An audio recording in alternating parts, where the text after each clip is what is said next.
como les decía, queremos abordar lo que ha pasado en California con estas más de 14.000 hectáreas quemadas, un fenómeno que claramente está relacionado con el cambio climático, claramente con aspectos del cambio climático como es una prolongada sequía y también porque no se ha logrado alcanzar este anhelo que se había expresado en el Acuerdo de París de evitar que la temperatura del planeta se empinara por sobre este 1,5 grados más de temperatura. Se ha perdido esa batalla. Tenemos que entender que estos fenómenos van a ser una parte cotidiana de no solo lo que pasa en partes alejadas de nuestro país, sino también en nuestro país. Estamos con altísimas temperaturas. Bueno, queremos conversar de todo esto con el académico de la USACH, climatólogo e investigador del Grupo de Investigación Antártica, experto en cambio climático, Raúl Cordero. Raúl, ¿qué tal? Gracias por estar con nosotros esta tarde en Sin Pretexto.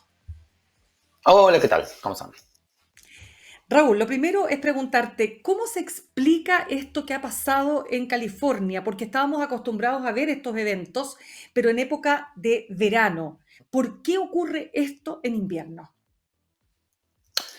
Tiene la sequía más grave, más severa jamás registrada para un invierno en California. Así que, desgraciadamente, cuando uno tiene un evento de sequía como el que ellos están experimentando, si es que además se dan condiciones que favorecen la propagación del fuego, por ejemplo, vientos muy intensos, es muy difícil detener un fuego como este. Pero sí, ellos tienen en este momento un evento de sequía como el que no se había registrado jamás y por lo tanto, cuando tienes esas condiciones que no se habían registrado jamás, comienzan a registrarse eventos extremos, desastres, que tampoco se habían registrado jamás y este incendio voraz en California es uno de esos eventos. Ya, pero hay elementos coadyuvantes, ¿no es cierto? Lo primero, y vamos a ir después, por supuesto, al tema más de fondo, que es el cambio climático. El lugar Ujú. donde están emplazadas estas casas, además, ¿qué Sí. características tienen? ¿Por qué se propagó tan rápidamente el incendio? Bueno, es muy parecida a la geografía de California y el clima de California con la zona central de Chile, es muy parecido. Entonces tiene, en vez de tener una cordillera tan alta, tienen también unas montañas de 1500 metros de elevación, no es tan poco, y luego tú tienes cerca de la costa Ujú. cerros y algunas zonas boscosas, se parece mucho a la quinta región. Por eso es que este evento, este incendio forestal, se parece también, desgraciadamente, al incendio voraz que afectó los primeros días de febrero del 2024 a Viña del Mar.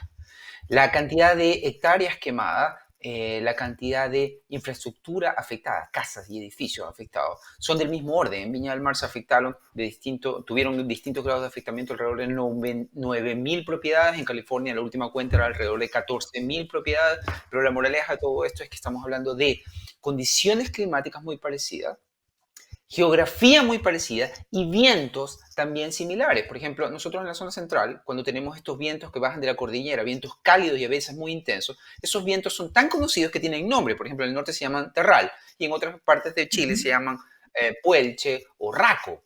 Bueno, en California existen exactamente los mismos vientos, tan conocidos desde hace tantos años que todavía tienen nombres en español de tiempos en que California era una colonia hispana. Los vientos en la zona de Los Ángeles, California, que bajan desde las montañas cálidos y que a veces avivan los incendios, se llaman vientos Santa Ana. Y más al norte en California se llaman vientos diablo en español, porque son, como te digo, eventos que se conocen de toda la vida.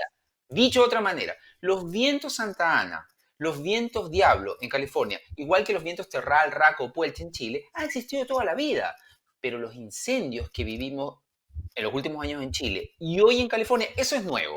¿Por qué el viento que antes avivaba las llamas ahora lo hace de otra manera? Porque el clima ha cambiado. El viento sigue siendo quizás tan intenso como el pasado, quizás un poco más, un poco menos. Pero, por ejemplo, en Viña del Mar, ¿qué es lo que hubo el año pasado que hizo ese incendio tan voraz? Bueno, Viña del Mar, igual que toda la zona central de Chile, en febrero del 2024 atravesó la ola de calor más intensa jamás registrada. California en este momento está atravesando el invierno más seco jamás registrado.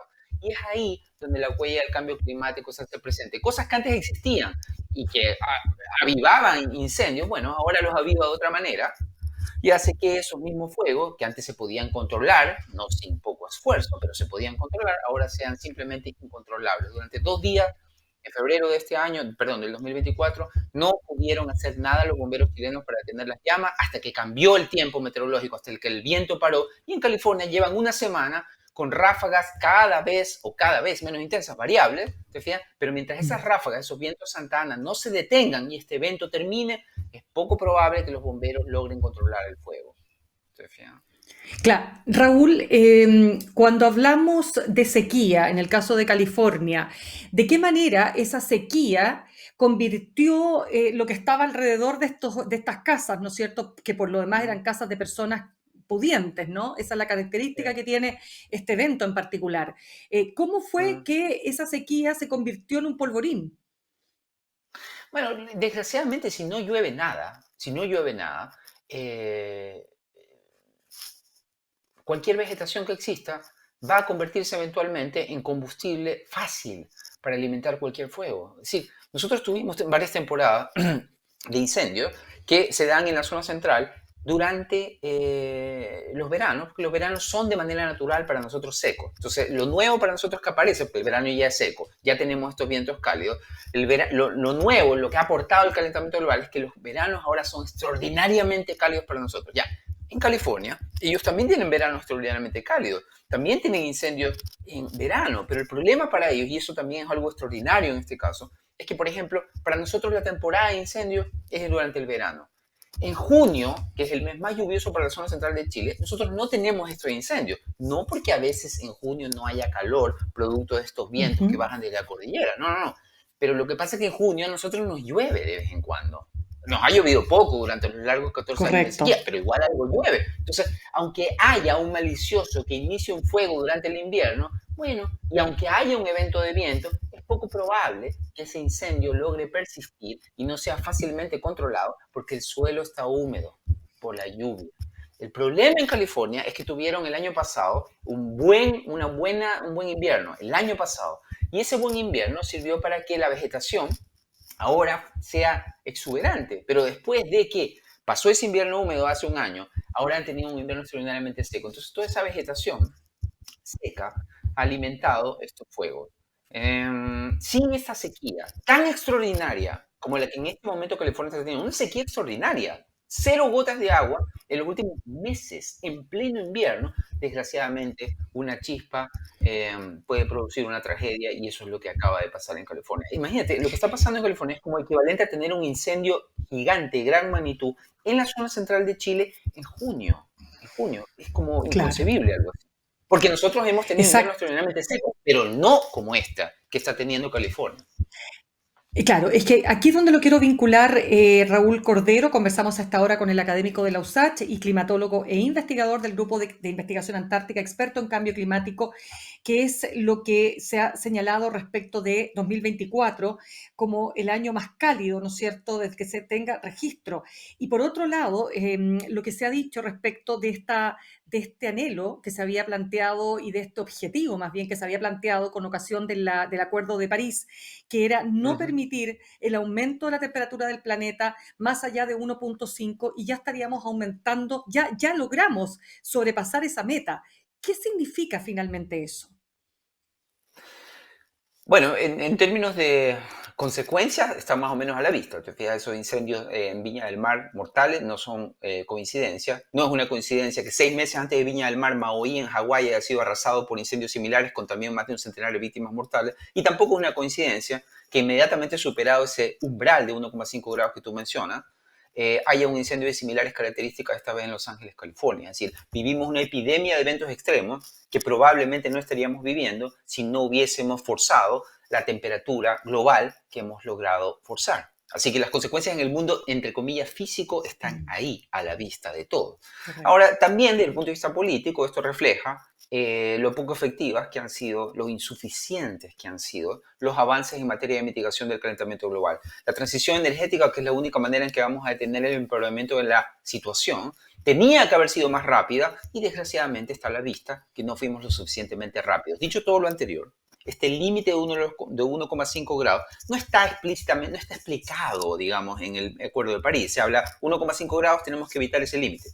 Pero se presume, al menos la gente que trabajamos en el tema, se presume que está hablando de un Ujú. promedio de largo plazo. ¿Qué significa eso?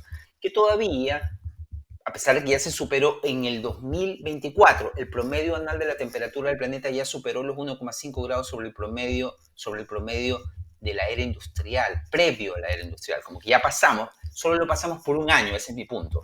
Es decir, es probable que la temperatura se modere el 2025 por la niña. Viste que el clima no es igual todos los años. Ha ido empeorando todos los años, pero hay unos años que son peores que otros. Claro. El 2024 y el 2023 fueron marcados por el niño.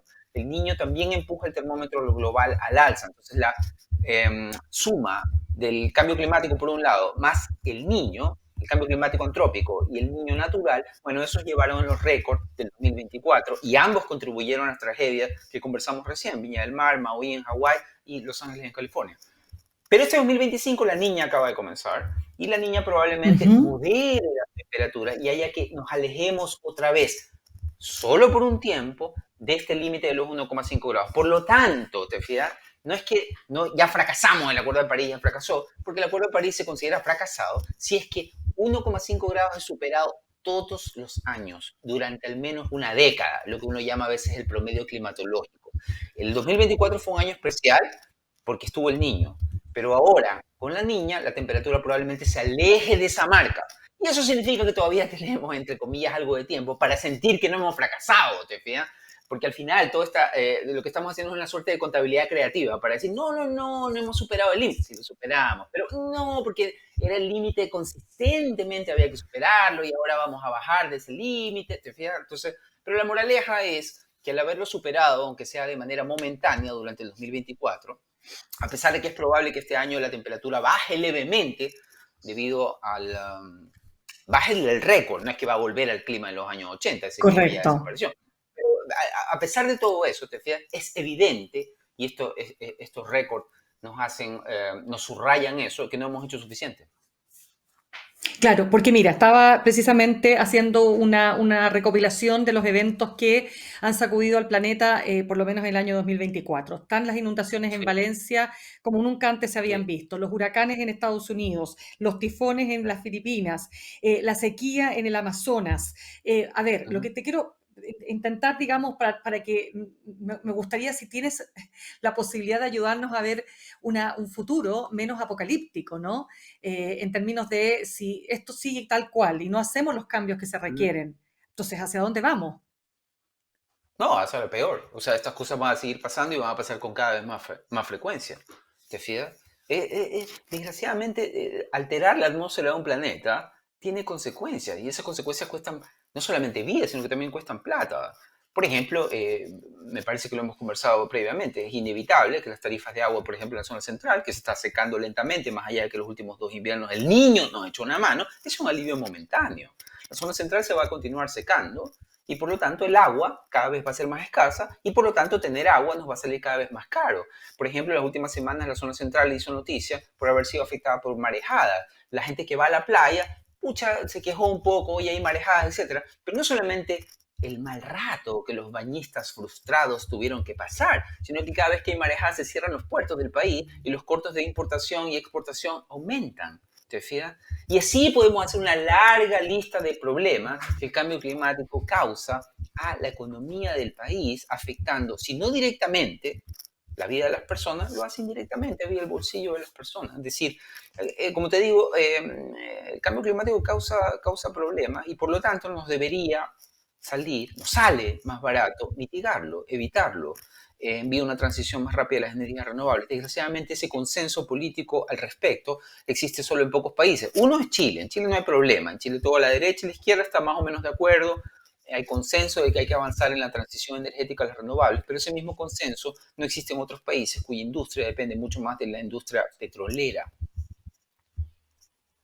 Qué interesante ese punto que acabas de mencionar, Raúl Cordero, ¿ah? Porque cuando uno ve tanta no sintonía, ¿no? Entre derechas e izquierdas, precisamente lo que tú apuntas igual es un tema interesante, porque yo creo que en general existe eso, ¿no? De que están de acuerdo derechas e izquierdas en nuestro país, de que tenemos que avanzar hacia las energías renovables, porque si solamente seguimos ocupando energías fósiles, claramente vamos a tener un futuro que no va a ser de esplendor, como dice, no sé si dice nuestra nuestro himno nacional. Pero en definitiva, quiero, a ver, para seguir conversando, Raúl, ¿qué cambios hay que hacer en Chile para evitar que estos efectos del cambio climático nos estén afectando con posibilidades ciertas de tener que enfrentar nuevos y potentes incendios forestales? En el caso de los incendios, yo diría que visto lo visto, es decir, todos sabemos que los incendios del 2024 fueron provocados y fueron provocados con mala intención. No fue solamente a alguien que se le cayó, qué sé yo, un encendedor, ¿te fijas? Sino que fueron provocados con intención. Bueno, ahí es evidente que cuando hay riesgo extremo de incendios forestales, tenemos que avanzar en restricciones a la movilidad. Es una cuestión polémica y difícil, te fijas, tipo la pandemia, que hace restricción durante varios días, la gente no puede salir de la casa. Pero de otra manera vamos a tener que enfrentar incendios forestales, te fijas. Grave. Hay ciertas condiciones como las extraordinarias condiciones que se dieron el año pasado, en los 2 primeros días de febrero del año pasado en Viña del Mar, en los que cualquiera que encendiera una mecha iba a causar una tragedia. Entonces la única manera de evitar que ya sea por accidente o con mala intención alguien inicie un fuego es haciendo restricciones a la movilidad. Como eso no es políticamente viable en el corto plazo, yo creo que vamos a tener que comernos todavía algunas tragedias antes de que ese tipo de medidas comiencen a avanzar. Pero, por ejemplo, en ¿A qué California te no hacen refieres con restricciones a la movilidad, restricciones? ¿A qué te refieres hacen con toque de restricciones queda. a la movilidad, por ejemplo? Toque de queda, Mm. toque de queda. O sea, no puedes salir durante esos días de tu casa para asegurarte que, por ejemplo, algún malintencionado no vaya y busque un lugar para iniciar un fuego. O alguien esté desatento a las noticias y se le ocurra ir a un bosque a hacer un asado o algo por el estilo, ¿te fijas? O alguien arroje simplemente una colilla de cigarro porque estaba paseando por algún lugar inadecuado algún día en el que no era recomendable hacerlo. Es decir, es la única manera de evitar este tipo de tragedias, porque no hay otra. Nosotros tenemos en Chile, ahora eso no es difícil de implementar y hay que tener mucho cuidado cuando emites un tipo de restricción de ese estilo. ¿Te fijas? Tiene que ser cuando se den condiciones extraordinarias, como por ejemplo las del año pasado. Por ejemplo, esta temporada de incendios forestales, afortunadamente, hasta este momento, todavía falta la mitad de la temporada, llevamos 2.500 incendios nada más. Es otro detalle interesante. Nosotros por año tenemos 6.000 incendios, 6.000 incendios por año. Eso significa que, por ejemplo, en este mismo instante, nosotros estamos en el pic de la temporada de incendios en Chile, por día tenemos alrededor de 100 incendios, 100 por día. Ahora, ¿por qué no sabemos, la gente normal, sobre esos incendios? Porque no hacen noticias, porque son incendios que rápidamente los brigadistas de la CONAF o los bomberos son capaces de controlarlos. Ahora, ¿por qué son capaces Ujú. de controlarlos? Porque el clima, a pesar de que tú mencionabas que está haciendo mucho calor, no ha sido este verano tan extremo como fue el verano pasado. Esperemos que siga Claro. así. ¿Te fijas? Pero tenemos los pronósticos meteorológicos para saber que cuándo va a haber días en los que las condiciones meteorológicas harían imposible o muy difícil controlar la propagación de un fuego. Y cuando esas condiciones se dan, yo soy partidario de avanzar en Chile y probablemente en otros países haya que tomar medidas similares a la movilidad, es decir, restringir la movilidad, el movimiento de las personas de modo de reducir el riesgo de que por accidente o por no accidente, con intención, se genere un fuego que luego sea imposible de controlar. Por ejemplo, en California estaba previsto este evento de viento Santa Ana la semana pasada, estaba previsto. Pero estamos hablando de una ciudad gigantesca en que restringir la movilidad de esas personas era difícil. Por otro lado, ellos no tienen una gran historia de incendiarios, arsones, como le dicen ellos, te fijas, con intención. En California muchos de los Ah, incendios, y es probable, claro. por ejemplo en California muchos de los incendios, es probable que estos incendios en particular hayan sido resultados de chispas del sistema eléctrico. Cuando hace mucho calor, Mira. consume más energía eléctrica. Entonces, cuando consumes más energía eléctrica, porque prendes el aire acondicionado nomás, entonces se sobrecalientan algunas líneas de transmisión. En California son antiguas las líneas de transmisión, en Chile también. Y una chispa puede saltar. Y esa chispa puede generar grandes, grandes incendios. La mayoría de los incendios generados por el hombre en California son generados en ese tipo de accidentes. Entonces, en California lo que se hace, cuando el riesgo es muy alto en las ciudades pequeñas de California, en la zona de San Francisco me ha tocado ver eso, es que la empresa eléctrica corta la luz, no hace restricción a la movilidad, porque dice, bueno, ¿quién va a ser tan tonto para que haga un Mm. incendio? Pero si te cortan la luz para que no haya durante esas horas de gran riesgo de incendio, te fijas, una chispa.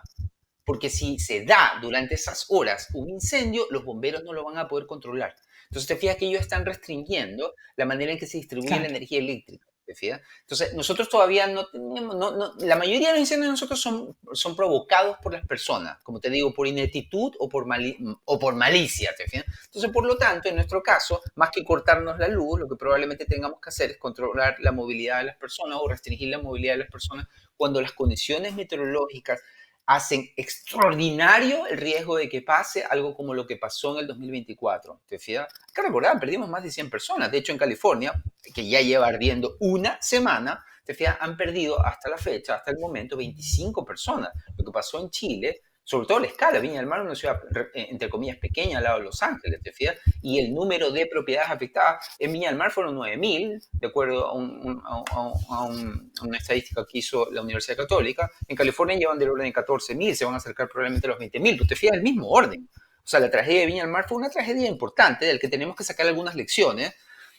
Vamos a ver cómo evolucionamos, pero hay la situación, los riesgos a los que nos enfrentamos son de una magnitud que ningún humano previo a nosotros, a esta generación de humanos en este siglo, te fijas, ha enfrentado jamás. O sea, no, tú te recordarás, hace un año en Viña del Mar, los bomberos no hicieron suficiente, los brigadistas no hicieron suficiente, el gobierno no hizo suficiente. Bueno, en California, tú tienes el estado más rico de la Unión Americana, el país más rico, y ha sido, como tú ves, en una semana incapaz de contener la propagación de estos fuegos. Hay ciertas Imagínate. condiciones meteorológicas que antes no existían, que existen solo ahora debido al calentamiento global, que provocan desastres para los que los humanos, con toda la tecnología y plata que tienen los americanos, no están preparados. Claro, y de hecho es la ciudad de Los Ángeles la supuestamente mejor preparada para enfrentar incendios y así ves tú claramente, como lo has explicado muy bien, Raúl Cordero, la magnitud es tal que no fueron capaces de controlarlo. Fíjate que genera de todas maneras una sensación muy atemorizante, porque tal como tú señalas, ¿no? Si no seguimos, si no detenemos las consecuencias del avance del cambio climático y todas las afectaciones, ¿no es cierto?, al planeta, vamos a tener que acostumbrarnos a eventos de esta naturaleza, lamentablemente. Raúl Cordero, te doy las gracias por haber estado con nosotros, académico de los USACH, climatólogo e investigador desde el Grupo de Investigación Antártica, experto en cambio climático. Muchas gracias. De nada, nos vemos. Chao. Que estés muy bien.